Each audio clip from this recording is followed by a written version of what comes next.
دیکھیں اگر والدین روکتے ہیں تو پہلی بات تو یہ ہے کہ کیا والدین اولاد کے حق میں مخلص نہیں ہیں؟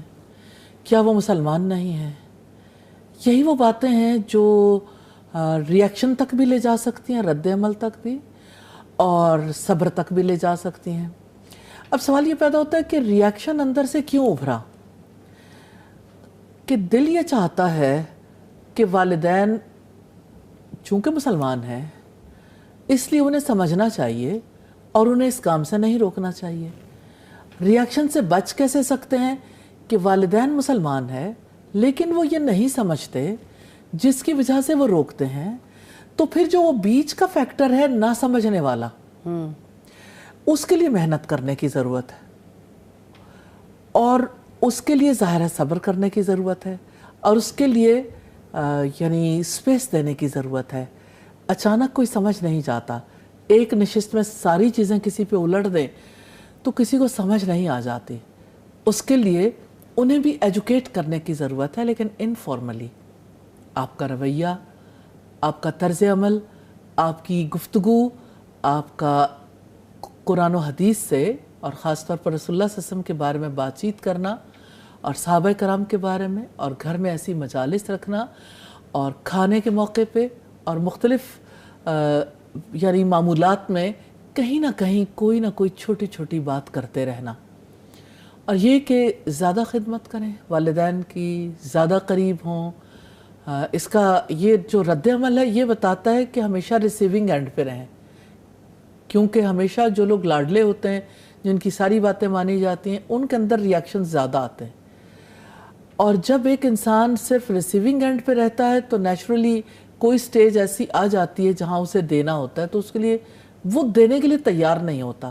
دیکھیں جو والدین کو دینا چاہیے وہ نہیں دے پا رہے، تو آپ تو وہ دے دیں جو ان کو ضرورت ہے، محبت، خدمت، کیئر اور علم۔ اپنے طرز عمل سے جب آپ یہ سب جاری رکھیں گے تو گھر کے ماحول میں بہتری ضرور آئے گی انشاءاللہ تعالی۔ اور اگر نہ آئے تب بھی اللہ سبحانہ تعالیٰ چانس دیتے ہیں مومن کو۔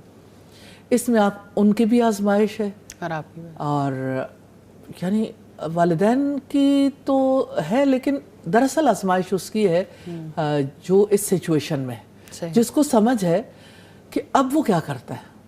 تو اللہ سبحانہ تعالیٰ آزما کر ایک بندے کو آگے لے جانا چاہتے ہیں، لیکن اگر کوئی آزمائش کے دوران صبر کرنے کی بجائے رد عمل کا اظہار کرتا ہے تو ظاہر ہے وہ کول نہیں رہتا اور غصے کا شکار ہو جاتا ہے، اور شیطان جب آگ بھڑکا دیتا ہے تو انسان کے لیے ڈیسیژن میکنگ اور سموتھلی حالات کو لے کے چلنا مشکل ہو جاتا ہے۔ تو ہمیں اپنی جو تاریخی شخصیات ہیں، خاص طور پر بنات رسول، ان سے سبق لینا چاہیے۔ سیدہ زینب کو دیکھیے کہ جب وہ ہجرت کرنا چاہ رہی تھیں تو کس طرح سے انہیں ہجرت سے روکا گیا، اور کتنی بڑی آزمائش ان پر آئی کہ ان کا حمل ضائع ہو گیا، بلیڈنگ ہوئی، اسی حالت میں قید ہو کر واپس مکہ پہنچی، لیکن صبر دیکھیں، نو ریاکشن، انہی لوگوں کے درمیان رہیں، وہی لوگ، طعن و تشنیع کا عمل بھی جاری رہا، لیکن پرسکون وہ فرد رہتا ہے جو صبر کرتا ہے، اور جو صبر نہیں کرتا اس کے اندر سکون نہیں آتا۔